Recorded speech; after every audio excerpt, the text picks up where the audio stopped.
Hi everyone. Today I feel compelled to pay tribute to an actress that I've always loved, Monica Vitti, who passed away last week. This is February 2022, at 90 years old, and um, she had a long career and made many films. But I'm sure she's probably, I think it's fair to say, is remembered most for her four-film collaboration with Michelangelo Antonioni.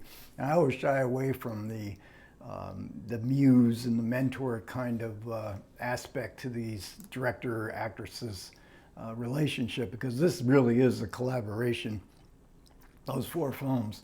And probably the most famous one of which is La Ventura, which caused quite a controversy in 1960. It was booed at the Cannes Film Festival, and Antonioni and Monica Vitti were distraught, and there was a big fellow directors and critics came to its defense and signed some sort of manifesto saying that the audiences was nuts. This is a great film, and it's turned out through the years to be one of the most influential films of all times. And when it was released in 1960, this was sort of the beginning of the high point of what's called the European art film.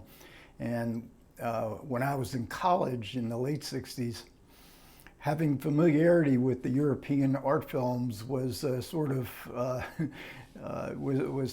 a way to express one's credibility, you know, as far as your intellectual capacity. Maybe, I don't know. Maybe what gives you cred today in college as far as movies go? Your knowledge of superhero movies? I don't. Maybe I'm being unfair, but at least in the late '60s, it was uh, it was definitely European art film, and I struggled with European art films, and I still do today. But I remember the first time I saw La Ventura, and it's amazing how I can remember all these things so many years later, because it's definitely over 50 years ago, and it was at the Waverly Theater on 6th Avenue in New York City, and after about 20, 30 minutes of the film, I fell right off to sleep. It's a long film. I think it's about 2.5 hours. And I slept through almost the whole film. And I never fall asleep in movies. But years later, I came to love Antonioni, and I don't know exactly when it was. It was probably maybe my second or third viewing of Blow Up. And then I had to see everything from the pre-La Ventura days of Antonioni and going forward.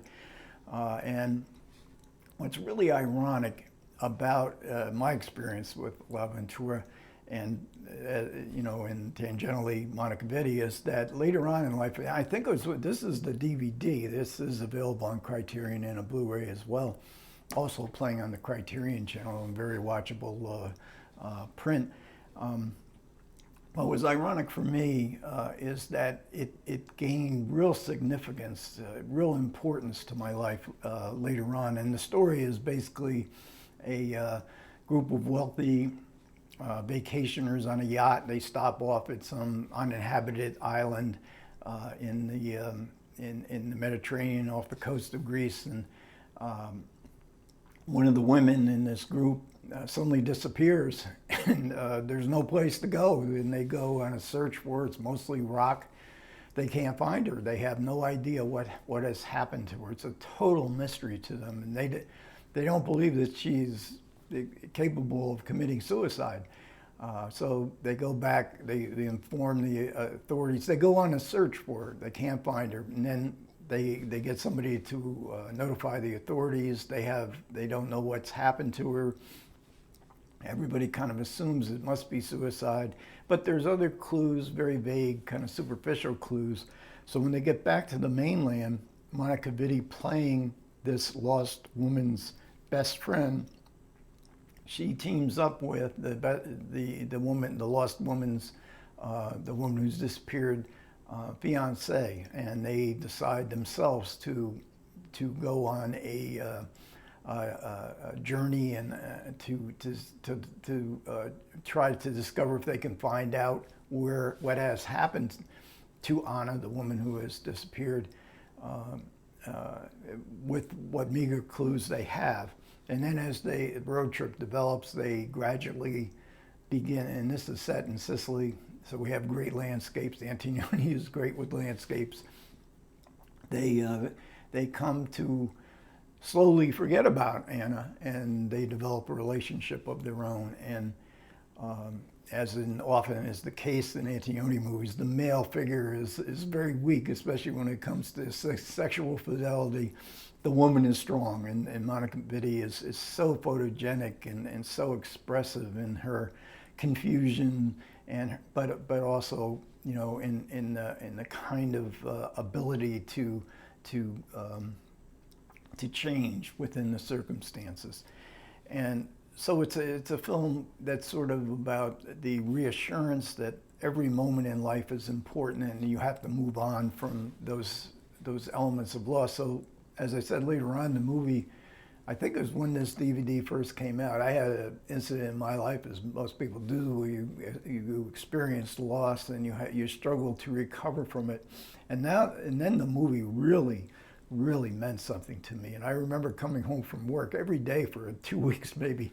I would put L'Avventura on, and sometimes I didn't even have the dialogue on. I just watched its amazing imagery, the amazing iconography of Monica Vitti's face, and sort of her struggle, and the way she deals with that struggle is just so evocative of what real life can be like.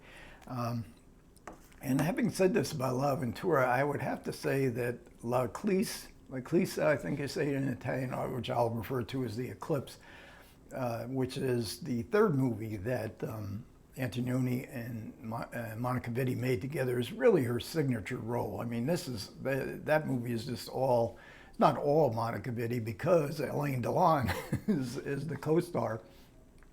And their beauty, whenever you get Alain Delon with a beautiful actress, sparks fly, because it's so much beauty that, you know, it's just the screen almost lights up, and such expressive beauty as well.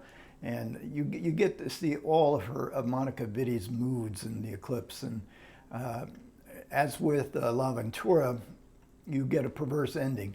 It was really the ending that people booed in Cannes in 1960, and you get a really strange ending and unexpected in the Eclipse as well. But I'll always remember the last shot of Monica Vitti in that movie, where she's looking up at the sky, and she's just at peace with the mysteries of nature, and the trees are blowing.